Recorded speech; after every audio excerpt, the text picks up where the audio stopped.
So how do lawyers charge for their services? How do lawyers charge for their services? Flat fee, hourly, and hybrid is the answer. I'm not going to talk about contingency because if you get hit by him, call Jim. I don't know, whatever. We're not a personal injury firm. I'm going to give you my perspective on fees, okay? This is and other attorneys' perspective on fees.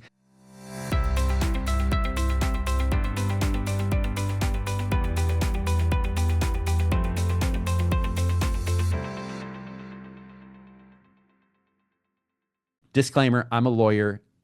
When I say you, there's no attorney-client relationship between our firm and you. Really don't watch this and go out and do a bunch of stuff. But I do want to educate you on the different types of fees. And what we're going to start with is the flat fee, aka the fixed fee, also known as a fixed fee. What is a flat fee? When is it appropriate and when is it inappropriate? Certain estate planning lawyers prefer flat fee arrangements. Some only handle estate planning matters by flat fee arrangement. And typically it's broken down menu style. You know, a single person trust is this, a married person trust is that. You may charge differently for a new plan versus a restatement. Why is that? Well, a restatement, again, is an amendment to your trust that changes all the terms of your trust. So by definition, you've kind of been through the process before, so you kind of get it, less apprehensive. Maybe it takes less time for the attorney.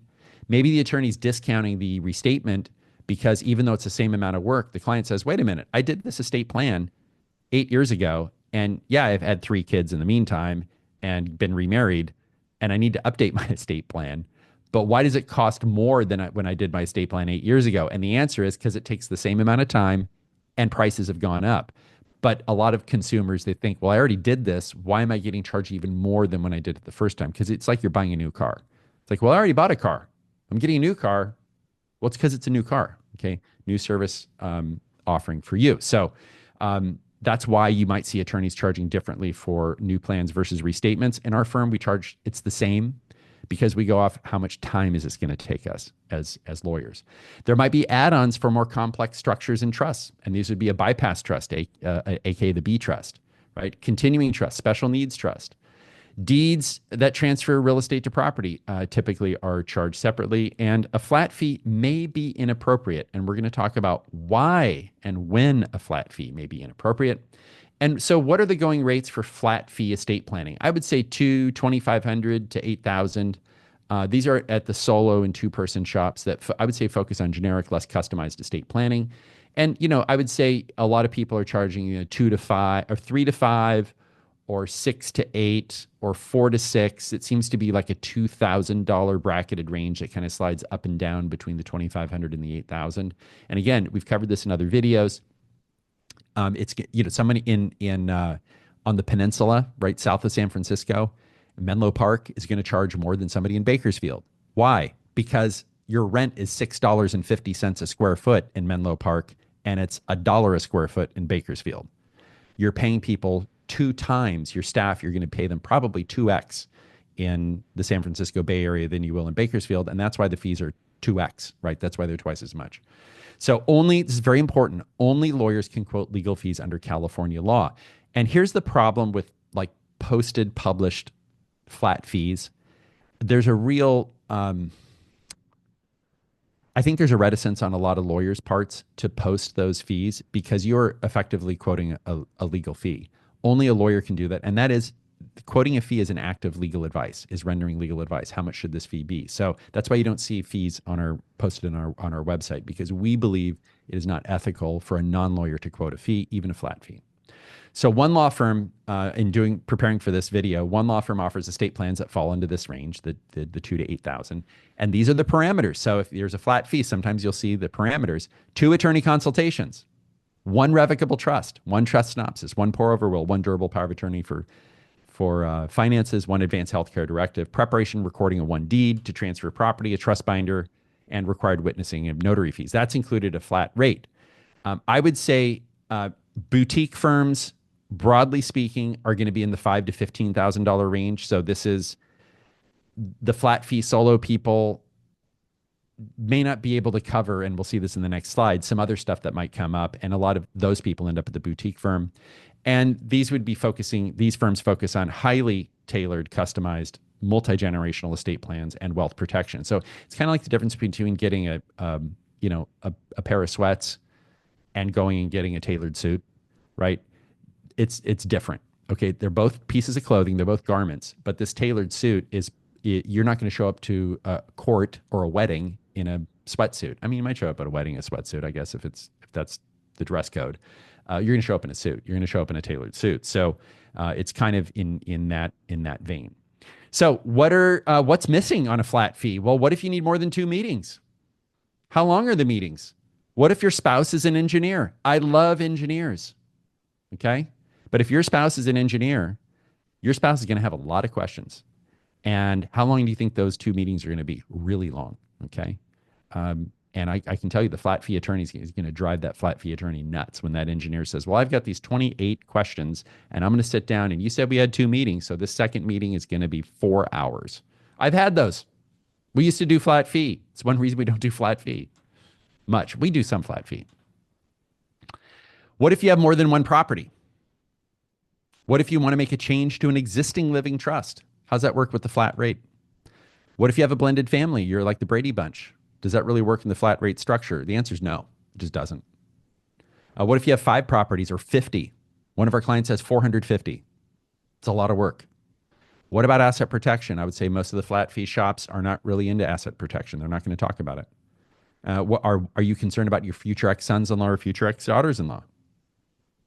I think what we see is a lot of that flat fee pricing on the trust mills. You're simply not going to get that level of attention, that level of detail. And again, I want you to know before you hire somebody, what am I getting by going to this particular legal service provider or this law firm?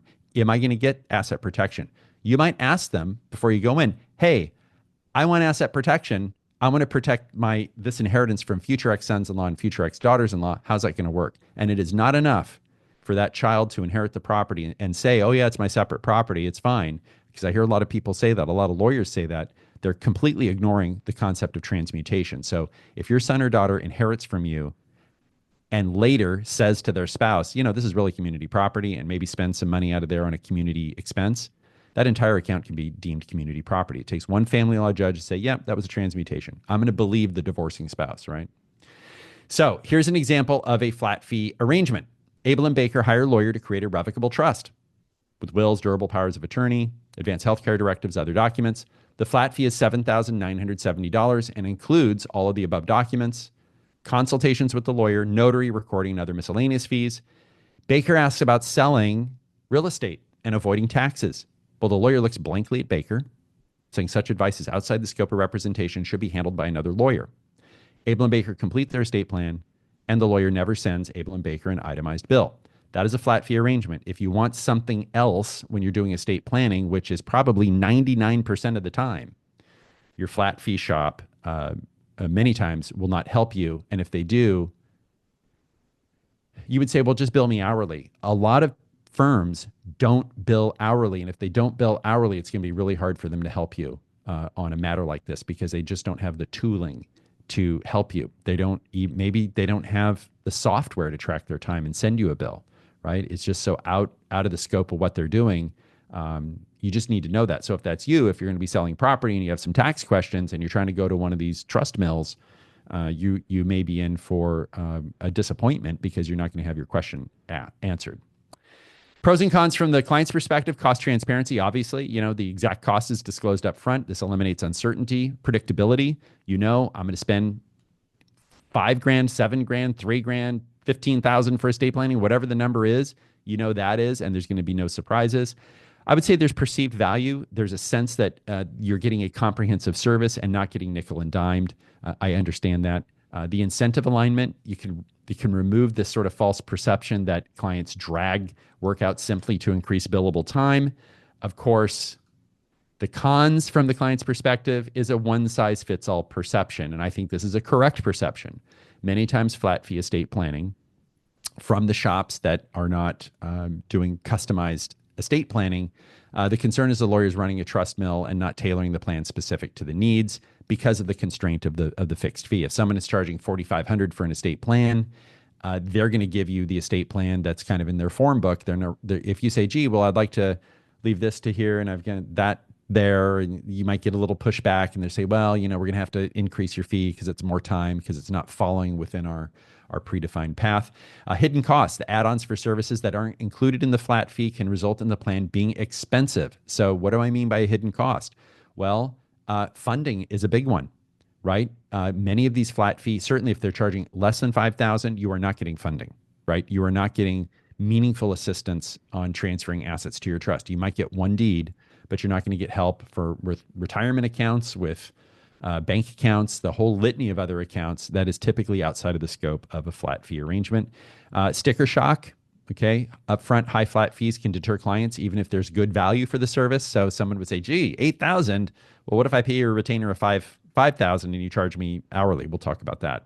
And then understanding the complexity. People with more complex needs worry about being stuck with a cookie cutter plan, that the lawyer wouldn't put enough care and effort into creating a proper revocable living trust centered estate plan. So this is real. So if you have a more complex situation, if you're a higher net worth individual, if you're a blended family and you're going to the firm that is charging $4,500 for a living trust, there may not be enough there in terms of money to get you what you need on the customized plan. The pros from the lawyer's perspective, like you care, but we get a lot of lawyers watching this. So the lawyers may be watching this, go, gee, should I do hourly? Should I do flat fee? Should I do hybrid? Simplified billing. You can be lazy. Yes, lawyers love being lazy. You can be lazy. You don't have to track your time. You don't have to send the itemized bill. You don't have to have the uncomfortable conversation with the client. The client doesn't have to have the uncomfortable conversation with you, right? This saves administrative time and costs. And if you're a solo lawyer with no staff, that is a very expensive process to go through billing. Now, in our firm, we have people dedicated to billing, and so it makes sense for us. But if you're a solo lawyer, you may not even have the ability, inclination, or desire to do any hourly billing. This is the pros from the lawyer's perspective. This is attractive to clients, right? Because this potentially increases your business and reduces sales friction. Post your stuff online. Hey, if you want one of them living trusts, just pay me $5,000, $4,500, and and pay up front, and then I'll meet with you and we'll get it done.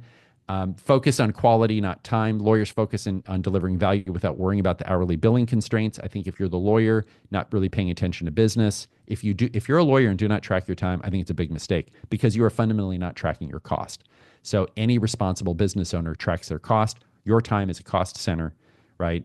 And I think you do need to pay attention to time. We pay attention to time in quoting flat fees. Our firm does. We use more of a hybrid model. We do quote flat fees, and we pay attention to our time. Efficiency, this encourages the streamlining of processes to get more people through the door faster, and gives you an upselling opportunity. Additional services can be offered as optional enhancements. So, oh yeah, and this is another trick. This is the hidden cost. Oh yeah, our estate plan's $4,500, but if you want, continuing trust for your kids, or you want this, or you want that, or you want that, then it's that price escalates. Okay, and that's okay to do, but just understand that if you see a price quoted online on a website, that may not be the actual price of the plan that you end up with, because what you need has enhancements. So again, this goes to why attorneys should be quoting legal fees, because you may want something and the attorney says it's not appropriate for you. So risk of underpricing, I would say this is the single biggest risk for lawyers. Some cases take significantly more time, potentially seriously eroding profitability. Scope creep, another biggie. Absent clear and defined boundaries, the clients are going to naturally seek more services beyond the scope of the flat fee. So if you're a client and you're looking at this and you go, gee, this flat fee is great because I'm going to bring in a whole bunch of other issues I got to cover, that lawyer and a flat fee arrangement should be disciplined enough to say, you know what, that's outside of the scope, but that doesn't always happen. Profitability, I would say flat fees require accurate testing pricing structures. So the fee paid enough is to cover your actual costs. That's very important. Tracking your time is very important. Cutting corners. I think some clients view a pure flat fee as an incentive for the lawyer to minimize effort, leaving the client with a very expensive plan. So if that lawyer does not put enough time into the plan, that will be in a very expensive estate plan, no matter what the cost of the estate plan is. Difficulty in adjusting fees. Once flat fees are out in the ether, once they're posted on your website, it's hard to increase the fees without client pushback. It's also clients coming back. They say, gee, well, 10 years ago, you charged less than half of what you're charging now, and it's typically harder to increase your fees.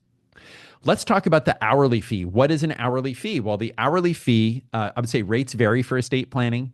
In coastal urban California. And again, if you're watching this outside of California, in your more urban areas, this is what the rates are. Very few lawyers in California charge less than $500 an hour. Very, very few in coastal urban California. Most are $500 to $1,500 per hour. Now, some attorneys, I was speaking with an attorney a couple of months ago, she charges $2,300 an hour. But I would say for most estate planning services, you're going to see attorneys in national firms charging over 1,000. You will see firms in more regional boutique firms typically charging less than 1,000. And that seems to be currently for 2025 the tipping point. Experienced lawyers, I would say statewide, are charging $500 or more per hour. And if they don't, so if you're a lawyer and you're charging $350 an hour, or you have a lawyer who charges $300 an hour, and they're very experienced, those people are charging below market rates. So that is not the current rate for legal services. And if you're a judge watching this, you go, well, Jim, I think you're full of it, because I don't let anyone get more than $400 an hour or $350 an hour, and I'm in LA. The court system does not approve higher fees is what it is. But in reality, I mean, it's no different than the medical and Medicare versus private pay. It's actually kind of similar. Is what we're seeing is lawyers who know what they're doing are typically well over $500 an hour. It's just the nature of the fees. Theoretically, and this is something else about the hourly rate, theoretically, you're a lawyer who charges $1,500 an hour is 3 times faster than a lawyer who charges $500 an hour, and 5 times faster than a lawyer who charges $300 an hour. What am I talking about? If you hire a lawyer at $500 an hour, it may take them, the idea is it takes them 3 times as long to solve a problem that the $1,500 an hour attorney solves. Let's say you have a Prop 19 issue that comes up, a reassessment issue. That $300 attorney may spend 100 hours and never come up with the answer. The $1,500 attorney may come up with the answer in 30 minutes. So those are very esoteric, complex areas. Hourly billing can benefit the client or not. It just depends. So if you're a client looking at this from the client perspective, should I go hourly? Should I go flat rate? Should I go hybrid? Frankly, hourly is probably the fairest for everyone, and we'll get into why. So what does an hourly fee agreement look like? Charlie and Delta hire a lawyer to create a revocable living trust centered estate plan, durable powers of attorney for property management and personal affairs, advanced healthcare directive, and other documents, including one deed. Charlie and Delta pay lawyer a retainer of $7,500, deposited into the lawyer's attorney-client trust account. Delta asks about an inheritance that Delta is about to receive and how to handle that, and the lawyer helps Baker. I should be Delta, and lawyer helps Delta. Charlie and Delta complete their estate plan, and the lawyer's total bill for the time and cost is $8,270. So remember, they paid $7,500, but the total bill is $8,270. So the lawyer sends Charlie and Delta an itemized bill and a bill for the balance due of $770. So what I'm doing is I'm giving you an example. An hourly fee, you typically pay a retainer. The attorney works on that retainer, and if there's additional services beyond that, there's going to be an additional bill. If there are less services, then there's a refund, right? So if it came in at $7,000, there would be a $500 refund. At least that's how our firm does it.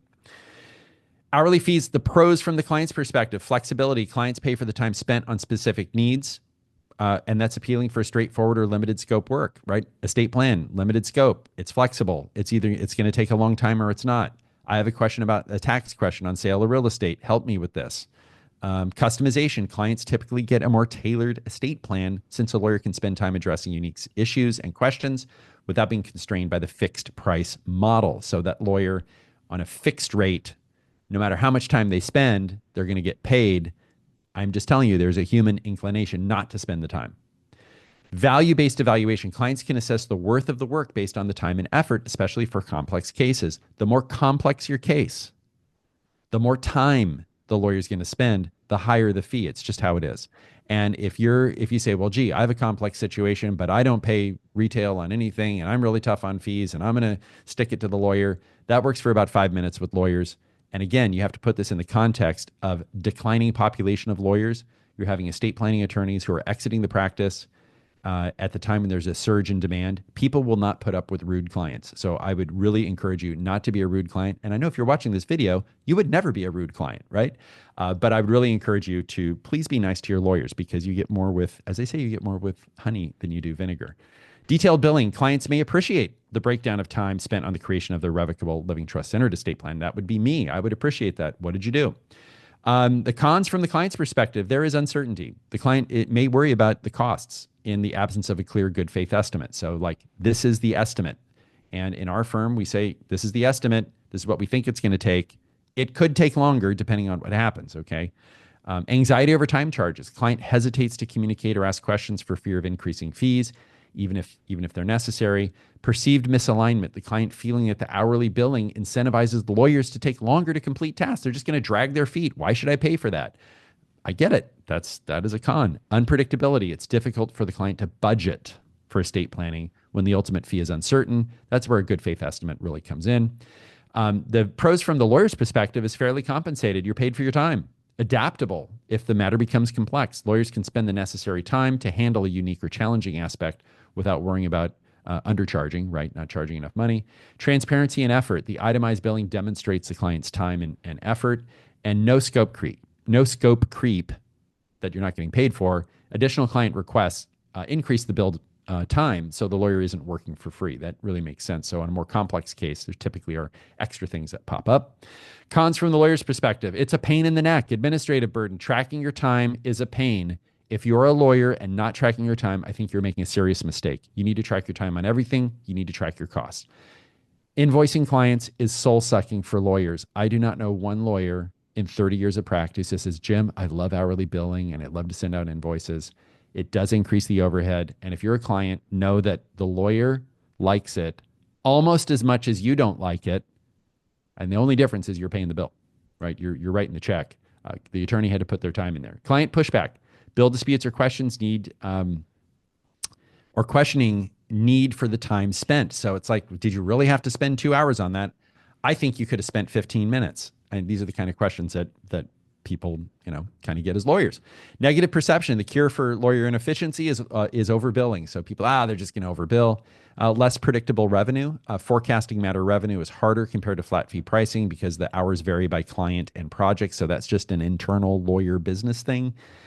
Pressure on efficiencies. Lawyers might feel rushed to complete tasks to avoid client dissatisfaction, potentially compromising quality. This does happen. So when clients say, gee, this bill is getting more than I want to pay, and the lawyers will internally discuss, gee, there's like 10 more hours of work and the client really doesn't want to pay for any more.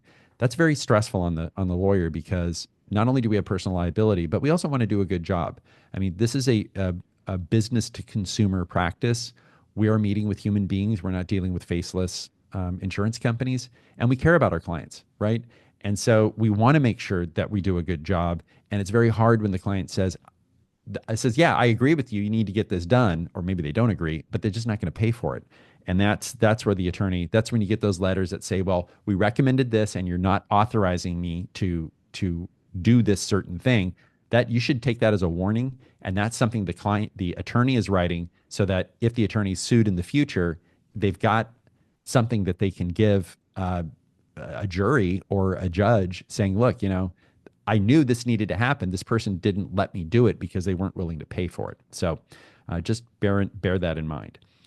The hybrid fee. What is a hybrid fee? What is a hybrid fixed fee? It combines the elements of both flat fee and hourly billing. Flat fee for the creation of a revocable living trust centered estate plan. Typically, the lawyers know if they track their time, lawyers, and if you're not tracking your time, you need to. Typically, it's a predetermined flat fee for a revocable living trust, will, healthcare directives, powers of attorney, and other documents. May include a deed, may include some funding. It is a fixed fee. And then it converts to an hourly matter. So in the event of unexpected complexities or additional client requests, and that's the biggie, additional client requests, the scope creep. Well, you're doing this, but I had a question about that, and I have a question about that. Okay, well, And if the total time exceeds the flat fee, the entire matter converts to an hourly matter. So it is fixed until the attorney time and staff time reaches a certain amount, and then it converts to hourly. So benefits, clarity, and flexibility. It balances the client desire for predictability on the starting cost while accounting for unforeseeable or unforeseen circumstances, typically on the client side. The lawyer should know how long it's going to take. The narrow scope, the flat fee typically covers a specific well-defined set of services. Anything outside the scope transitions to hourly billing. That's another way to do it. Budget control, lawyers can protect their time and effort of being from being undervalued in complex situations, while clients can plan for basic costs with the knowledge that additional work is billed hourly. So an example of a hybrid fixed fee agreement, Echo and Foxtrot have a blended family and want a revocable trust-centered estate plan. Lawyer charges a hybrid fixed fee of $7,500 for the trust, wills, and associated documents. Echo and Foxtrot later tell lawyer they forgot about 4 properties and some tax issues. Yeah, that happens all the time. Oh yeah, we forgot about those 4 properties. The total additional time is 5 hours. If a lawyer charges $695 per hour, the additional charges are $34.75. Addressing these issues saves Echo and Foxtrot's family $371,000 in capital gains taxes. This is a real case, okay? Echo and Foxtrot's total bill for their estate plan is $10,975. And you might go, oh my gosh, $10,975. Well, part of this is saving $371,000 in capital gains tax. So there's value there. This is a costly estate plan. It is not an expensive estate plan because it is delivering what it promised. Some tax planning, right? And getting the estate plan done properly. So hybrid pros from the client's perspective is cost predictability. Yeah, it's a flat fee up to a certain point, and they know if the client starts asking stuff or wants extra meetings, yeah, it's going to be an extra charge. Fairness for complex cases. When the case becomes unusually complex, the client pays for the extra time spent, as you saw in the example. Balanced expectations. The client feels they're not overpaying for simple cases while also receiving the necessary effort for complex ones, and this encourages efficiency. The lawyer is incented to stay within the time budget and to complete the matter timely, so fewer open client matters. This is very important. As a client, you know, you're a client and you have an attorney. That you have one lawyer. That lawyer does have many clients, and they want to make sure that they have 30 open estate planning matters, not 300 or whatever the numbers are. So you want to close out your matters timely. It creates for a more professional satisfaction, less headache, frankly, by having a bunch of open matters. And the hybrid model does encourage efficiency because a lawyer does want to come in. They're going to want to come in under the amount of that, whatever the fee is. From the client's perspective, the cons are potential for cost escalation. The price can go higher. Anxiety over time tracking. They may worry that their matter will convert to hourly pricing. And, it may be that if the client reschedules their meetings 3 or 4 times or makes appointments that they don't show up for, this is all racking up the charges, right? And really that can be a client worry. So I would suggest, show up to the meeting, be prepared. Submitting questions in writing now is a really good way to keep the cost down rather than having an entire meeting. Complexity and understanding. The client can find a hybrid model confusing or overly complicated. I'm trying to make it simple. And risk of mistrust. The client may feel the lawyer has an incentive to exceed the flat fee to charge hourly. That is not the case in our firm. We have an incentive to keep our matter count lower and have happy clients who give us happy reviews. The hybrid fee, the pros from the lawyer's perspective is flexible compensation. So this fosters fair payment for complex cases that exceed the initial flat fee scope. Clear initial agreement provides for upfront pricing while protecting the lawyer's time for unexpected complexities the clients bring to the matters. Incentive for efficiency. This encourages the lawyers to work within the time budget. And this appeals to a broader range of clients. So it brings the benefits of flat fee and hourly models appealing to a wider range of clients. So that's the use case for you lawyers. The cons are administrative complexity. You're going to have to track your time, which you should be doing anyway as a lawyer. You need to track your cost.